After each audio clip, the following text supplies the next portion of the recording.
नागपूरमध्ये सुखोई लढाऊ विमान कोसळली. नागपूरचे वैमानिक पूर्वेश दुरक्कर यांचा मृत्यू. नागपूरमध्ये हवाई दलाचे वैमानिक पूर्वेश दुरक्कर यांच्या निधनानंतर त्यांच्या घरी शोककळा पसरली आहे. आसाममधील कार्बी आंगलोंग जिल्ह्यात काल रात्री सुखोई Su-30 लढाऊ विमान कोसळल्याने त्यांचा मृत्यू झाला आहे.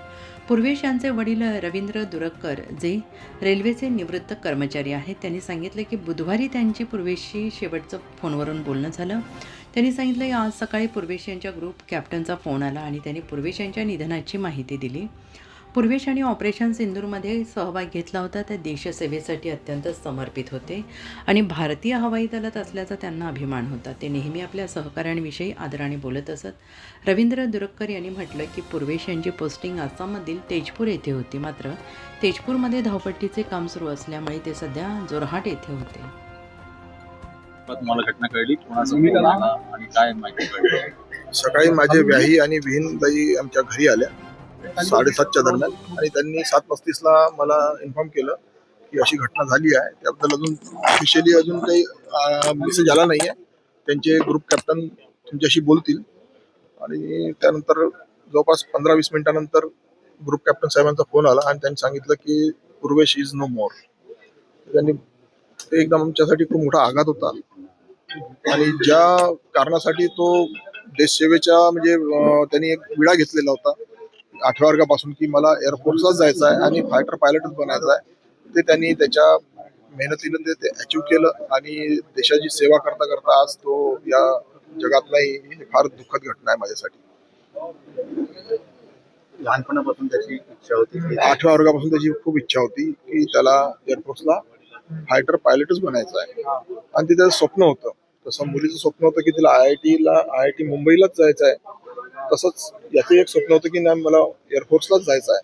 दोघांच्या इच्छा पूर्ण झाल्या. त्या पूर्तीचा आम्ही एक स्वप्नपूर्तीचा कार्यक्रम केला होता आणि त्यांच्या स्वप्नांची पूर्ती झाली म्हणून सगळ्या नातेवाईकांना, मित्रपरिवाराला, मी माझ्या सहकाऱ्यांना सगळ्यांना इन्व्हाइट केलं होतं आणि आम्ही सुंदर एक कार्यक्रम केला होता की मुलांचं जर स्वप्न जर पूर्ण झालं आणि जी इच्छा आहे देशाची सेवा करणे, तर त्याचे बाळकडू असं म्हणा की आमच्या आई वडिलांकडून म्हणजे त्याच्या आजी आजोबांकडून त्यांना मिळालेलं आणि त्यात सगळ्यात आमचे म्हणजे हिरो म्हणजे शिवाजी महाराज, छत्रपती शिवाजी महाराजांचा खूप मोठा त्यात भाग आहे.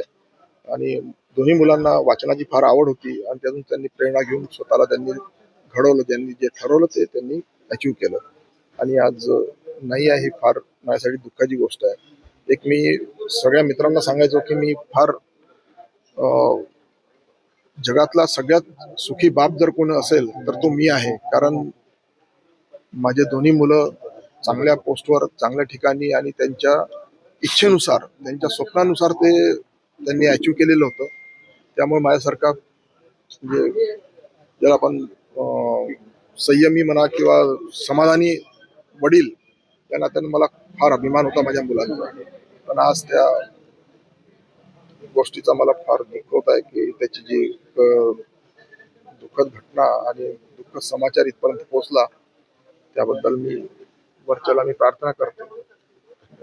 तर शेवटचं बोलणं कधी झालं होतं? शेवटचं माझं परवाच्या दिवशी बोलणं झालं होतं. कौटुंबिक आमचं जे ग्रुप डिस्कशन ग्रुप चालायचा व्हॉट्सअपवर, ग्रुपमध्ये आम्ही बोलायचो, मुलगी, जावई, मुलगा, आम्ही सगळे मिळून. त्यात आपल्या नेहमीच्याच रुटीन गोष्टी बोलायचो.